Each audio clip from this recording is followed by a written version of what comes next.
last night about Kashmir, and the Prime Minister really feels he has it under control. I know they speak with Pakistan, and I'm sure that they will be able to do something that will be very good. I spoke about it last night at Guru. Mr. Modi, do you want to add?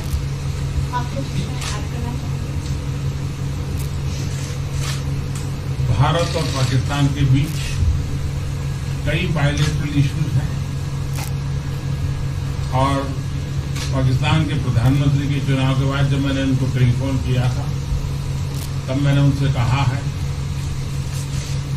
कि पाकिस्तान को भी गरीबी के खिलाफ लड़ना है, भारत को भी गरीबी के खिलाफ लड़ना है, पाकिस्तान को भी अशिक्षा के खिलाफ लड़ना है, भारत को भी अशिक्षा के खिलाफ लड़ना है, पाकिस्तान को भी बीमारी के खिलाफ लड़ना है, भारत को भी बीमारी के खिलाफ लड़ना है। हम दोनों देश मिलकर के गरीबी के खिलाफ लड़ें, हमारी असुविधाओं के खिलाफ लड़ें और हम मिलकर के दोनों देश की आवाम की भलाई के लिए काम करें।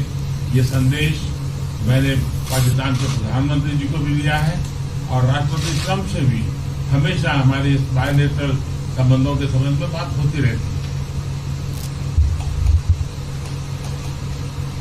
Between India and Pakistan, there are many bilateral issues, and after Mr. Imran Khan became the Prime Minister of Pakistan, I called him up to congratulate him, and I told him that Pakistan needs to fight poverty, India too. Pakistan needs to fight illiteracy, India too.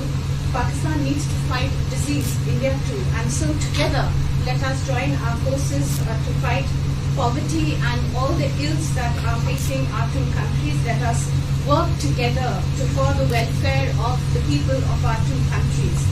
And this is the message that I keep giving my counterpart in Pakistan. Along with President Trump, we also keep talking about the different bilateral issues between us. Mr. Modi, would you like to have President Trump be involved in negotiating between Pakistan and India? Bharat और पाकिस्तान के सारे issues bilateral हैं और इसलिए हम दुनिया के किसी भी देश को इनके लिए कष्ट नहीं देते हैं और मुझे विश्वास है कि भारत और पाकिस्तान जो 1947 के पहले एक ही थे, हम मिलजुल करके हमारी समस्याओं पर चर्चा भी कर सकते हैं और समाधान भी कर सकते हैं। India and Pakistan have all the issues are of bilateral nature, and we do not want to give pains to any country in the world to in fact try to do anything in this, because these issues are bilateral. And I trust that before 1947, when we were one country, that even afterwards we can find solutions through discussions. Mr. President, is that offer still on the table? I'm here. I have a very good relationship with both gentlemen, and I'm here. If for any reason, but I think they can do it themselves very well. They've been doing it for a long time. President, the Chinese have said today publicly that it's more low-level calls that have happened, and they're downplaying the significance of the calls the U.S. administration. I don't know what you mean by that. Low level? The vice premier is low level? I don't think so. What's in your mind, they're low level?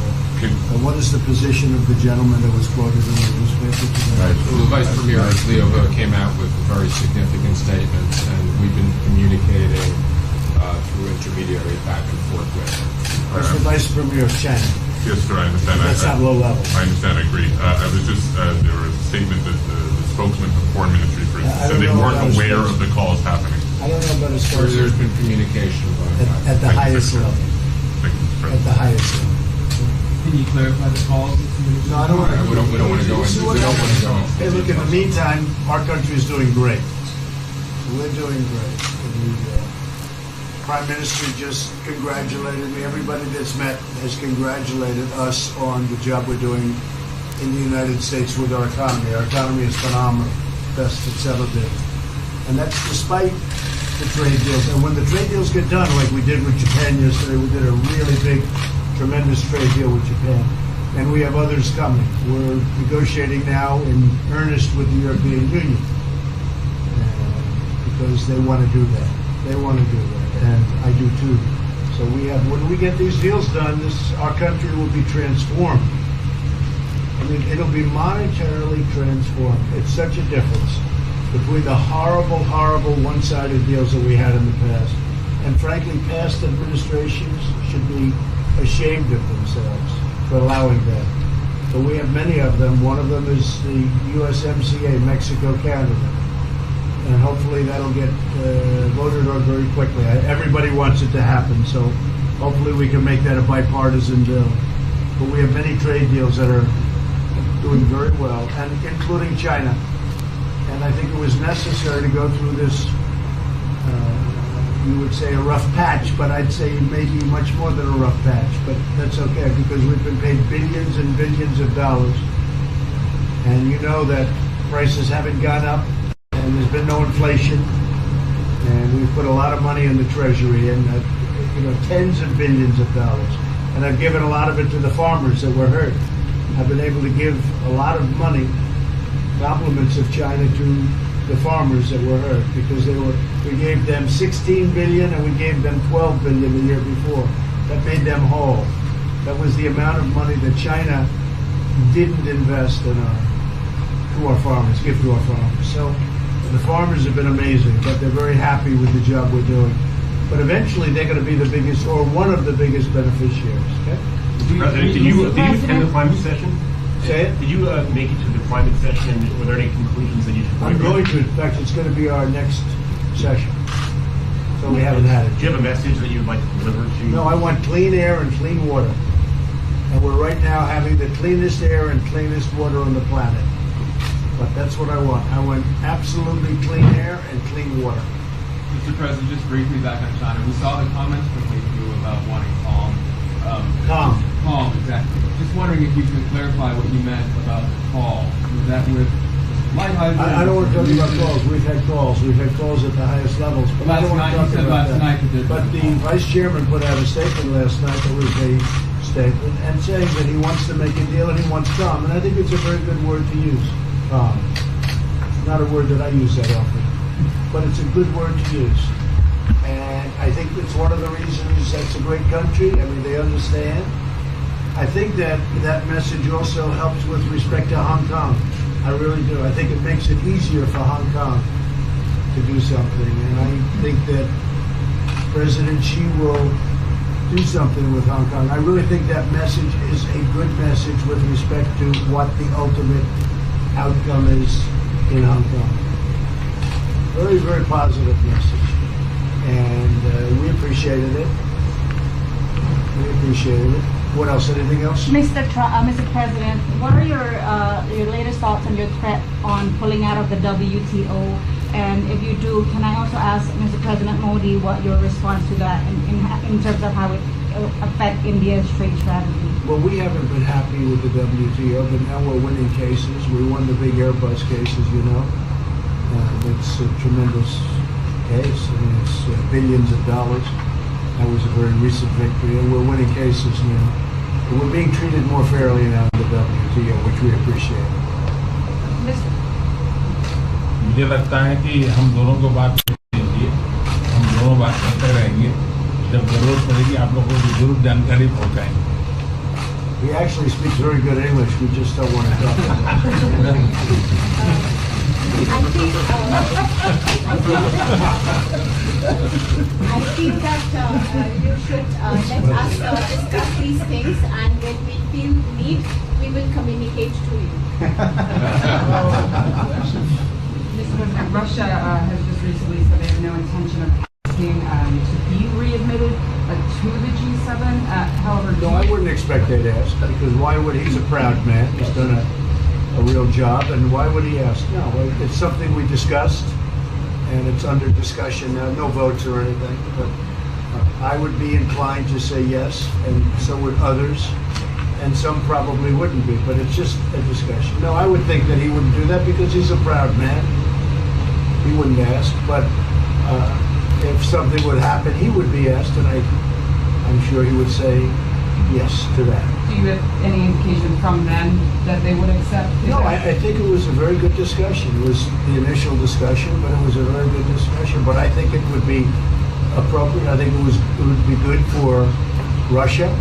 I think it would be good for everybody. I think it would be a positive, but it's just a discussion that we had. It was a very interesting discussion and very, pretty even. I think ultimately people like the idea. Mr. President, what would be your message to the American people in terms of what is your biggest achievement at this G7? Well, we've had a lot of achievements. We have an achievement with Prime Minister Modi because we're doing great trade. We're doing a lot of trade with India. That's an achievement. I think obviously the Japan deal is a tremendous achievement because it's one of the biggest trade deals and it affects directly our farmers. Even the fact that he's taking all of the excess corn that China didn't take, hundreds of millions of dollars worth of corn, and he's buying that. Japan is buying all of that corn at a fair price. And, that was great. So that was very important. I also think that unity is very important. We had a very good, despite you read the newspaper stories, the stories bear no resemblance to what's taking place. You saw me with Chancellor Merkel. You saw me with all of them. The relationship is great. We have 7 nations. In addition to that, we have other nations like India and others that came in. Australia came in, Scott. We have a lot of people came in. And I'll tell you that it's been total unity. What would be the area of most unity, There's been no dissension. There's been no fights or arguments. There's been no anything. I mean, there's been great unity here. And honestly, the papers haven't reported how good it's been. So what would be your most common ground? Is it climate change? Is it gender equality? I think we have a lot of things, but I think really the unity, the fact that we're all getting along so well, I think is one of the big takes from this. We really have good relationships, and we're doing a lot about a lot. Okay? Just so we get our reporting right, I'm going to give it one more crack on China. When you were referring earlier to the Buddha statement, which we all saw, did you mean to say that there was also a call last night, or was there not actually a call last night? There were discussions that went back and forth, and let's just leave it at that. Last night, and before last night. Yes. With China? Last with China, and before last night. Numerous. Look, they want to get something done. I've been saying that for a long reason. And why wouldn't they? They want to get something done. They've lost millions of jobs. Their supply chains are being hurt. And once those supply chains go, you can develop new supply chains. You can't get them back into China. So China is run by really a great leader. I think he's a great leader. He wants to do something. They lost over 3 million jobs in a very short period of time. A lot of companies have left China and they're leaving China. They want to get it done. I knew that. I could have told you that without talking, but we are talking. And would you still like to see U.S. companies leave China? Depends on whether or not we make a deal. If we don't make a deal, I'd like to see them leave China. Absolutely. If we make a deal, I'd like to see them stay there and do a great job. Mr. President, on the Afghanistan peace talks, do you have an updated timeline? Are there any snags? No timeline, whatever it is. We're no rush. I mean, we're there. We're really a peacekeeping force more than anything else, frankly. And said we could win that war in a very short period of time, but I'm not looking to kill 10 million people. Okay? And we are working along with the Taliban, with the government, and other people too. And we'll see what happens. No timeline. Thank you very much. We're going to be doing a news conference in a little while. Just one more thing. If you need one, you need one? I don't think you need one. I mean, I can't imagine any other question. I just want to thank the Prime Minister. He's a great leader right here. Would you allow him to have nuclear weapons? Great election result. Would you allow him to have nuclear weapons, sir? Thank you, Press. Thank you, Press. Would you allow India to have Thank you, nuclear Press. weapons? Thank you. Thank you, Press. Hi, this is Trisha. I'm Radhika Apte. వస్తాను కృష్ణమూర్తి నేను ఆలీ మాట్లాడుతున్నాను. You're watching E3 Media Network. E3 media network. E3 Media Network. E3 Media Network. E3 means entertainment. entertainment.